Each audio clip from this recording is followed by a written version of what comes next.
Hello and welcome to this interview with PewPewCat. She is a video game reviewer. You can also call her Maddie, like her friends do. And you can find her on the Twitters at Cat. CatPewPew, PEWPEW, and her website is pewpewcat.com. And Maddie, thanks so much for joining us. Thanks for having me. So I met you at the DU Arcade a few weeks ago and just thought it was so cool that you have like established this whole brand as a video game reviewer. And I'm really curious to learn about just how you got on that path from just video game enthusiast to actually trying to make a go at doing it for work. I used to do blogging for this other website that's local to the Denver area, but things fell apart, but I still loved blogging. And at that time, it was mostly about pop culture. And I had met my significant other, who is a video game designer in Boulder, and he got me onto this whole indie games. And I absolutely fell in love with the whole indie game culture and everything that they've been making. And so I figured I might as well make a website that focuses on that passion for indie games. And I mean, there's so many indie games out there, and there's so many, my cat might interrupt if you can see this tail. I loved video games, and indie games I felt were pretty not as popular, so I wanted to jump into that genre. So I made my website. I love cats, so I wanted to go something off of my love of cats, and I ended up creating PewPewCat because it hadn't been taken, and it's been going for a little. It was a year, May 2nd, that I had started this whole adventure.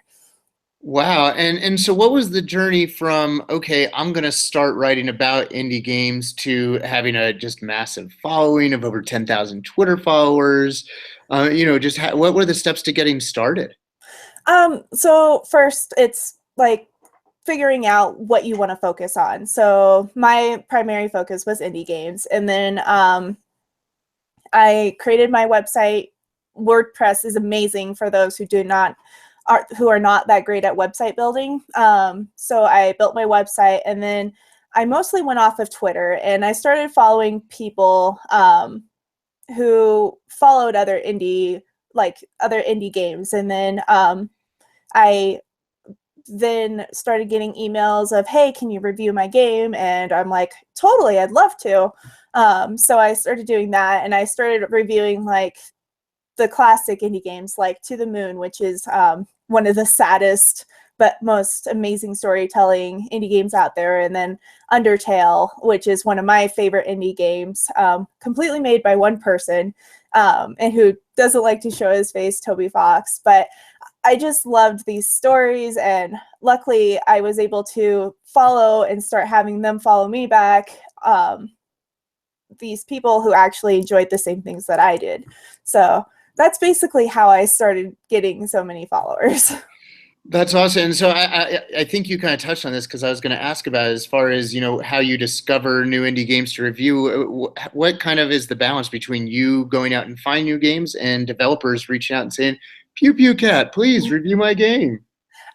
Luckily, I have a lot of people reaching out to me, and then having my significant other being in that whole being a developer, he also has contacts, and then he also talks to people. And I mean, I have friends now in this whole industry that tell me, hey, you should go play this game, or this game's really good, go try it out, or gosh, you got to play this game right now. So luckily, it's a lot of connections that I have built to basically tell me to go and find these games and play And them. that's so cool. And as you've built this audience, is there anything that you've noticed that has gotten good feedback and that you've just really keyed on stylistically in your approach to your reviews that has helped you build an audience? So when I review a game, I try to keep everything positive. There's so many negative reviewers out there, anybody waiting to bash something to pieces. And I want to keep things positive. And that's what I try to do with all of my reviews. I mean, sometimes I branch out into other realms of pop culture, like TV shows, like I'm a huge fan of American Gods, have read the book several times. Neil Gaiman is my favorite author. So when that came out, I was reviewing the TV series when it came out. But I try to keep everything positive. Sometimes I'll have a little bit of feedback, but it's mostly constructive criticism that I try to do. But everything I try to do is positive. That's really cool. And so, and it's clearly paying off for you. Do you get into the kind of geeking out on your own data, looking at click throughs and reads and Yeah. I mean, it's always fun. I mean, there was a study recently that showed like social media can be an addiction just for getting those likes. And it's always like a little high that you get when you get those likes. But yeah, I get that. and have you, so as somebody who kind of gets into that and studies it, have you kind of keyed on certain things that you can do that are going to get more likes, that are going to get more retweets or clicks and reads? Um, Whenever I post like pictures of animals, they always especially on Twitter, I get so many likes on those, and even selfies. Like people love selfies for some reason. I hate taking selfies, so whenever I do a selfie, it's like, oh, here's my Thai tea that I'm trying that is actually really tasty, or here's my cat. But that's about. I mean, um, those mostly get the main clicks, and then it's normally a hit and miss on the articles if people like them or not, or if they're going to share them with their friends. It just depends. I've noticed that like things whenever I blog about like myself, like because I'm also in the whole cosplay realm, I'll make my own costumes and dress up and go to like Denver Comic Con. People love those blogs as well. So it's kind of still a learning process even a year in. That's awesome. And for anybody who's didn't know what cos is short for costume. And I'm really curious when you for a younger person or a teacher who has young people in their classes who's wondering about getting started as a game reviewer, do you have any kind of advice for them as far as what to do if they wanted to just get started? If they want to just start blogging, because mostly what I do is blogging, websites like Tumblr is great. There's also a lot of other websites out there that you can just like put a blog up and start doing that. If you really want to get serious about it, you can make your own website. There's cheaper hosts that you can use to start off, and then once you get more views and everything, you can go off and buy basically your own website. But starting on the smaller ones, I think there's like blog.com or something. I can't remember right now. But you can start off small and then keep going. Or you can start like, if you are in school, maybe try out for your school newspaper or anything like that, and just maybe go to the movie, go see Guardians of the Galaxy 2, and then write an article about it, about what you thought about it. So I guess that's how I would do it. Or if you find somebody online that you want to write for, you can always send them emails and be like, hey, can I write for you?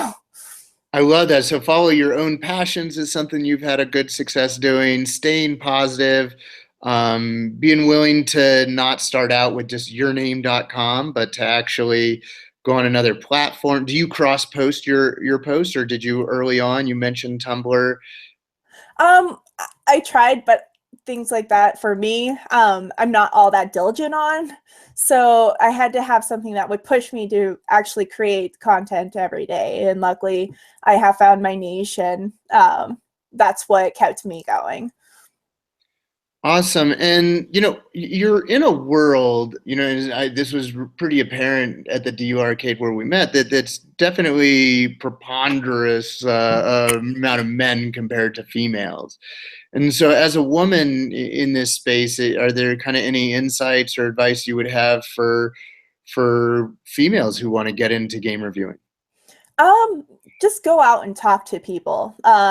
Going and like, there's a lot of game developers. If you want to do indie game reviews, just go and talk to these developers because they're always excited to have somebody interested in what they're doing. And if you're like, hey, I run this website that does reviews, they're always like, here, please have a copy of our game.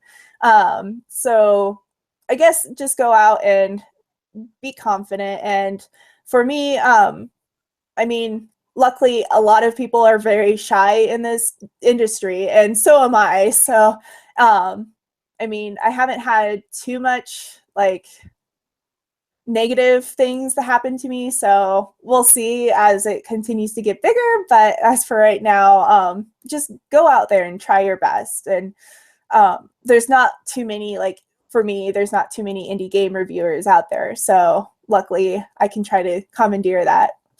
I love that. So, and another kind of advantage you have is going after a space where there's not already just a million. overcrowding and competition. Yeah. And as a female, you did mention you've had a couple negative things. Are there any, just as a female, advantages to being in a space that's male dominated, or any specific challenges that you can let any females watch this know that they could anticipate and be prepared for? People are shy, and I've definitely met my fair share of people. I've met my fair share of people who are very shy. So, just if you have one of those bubbling personalities that you can get that out there and get anybody to talk, go for it. I have a little bit of issues with that, so but definitely just. I have no clue. Just put it out there. The worst they can tell you is no, right? Pretty much. Most of the time, like if you're trying to get like a copy of a game, people aren't going to tell you no. That is so cool. Well, Maddie, I cannot thank you enough for taking time to share with us, and I really appreciate it. Again, she is at PewPewCat.com, PewPewCat.com. On the Twitter, she is Cat Pew Pew, because unfortunately somebody beat her to the name. Yeah. I'm Noah Geisel at Senor G on Twitter, and thank you so much for joining me, Maddie. Thanks for having me. Bye, everybody.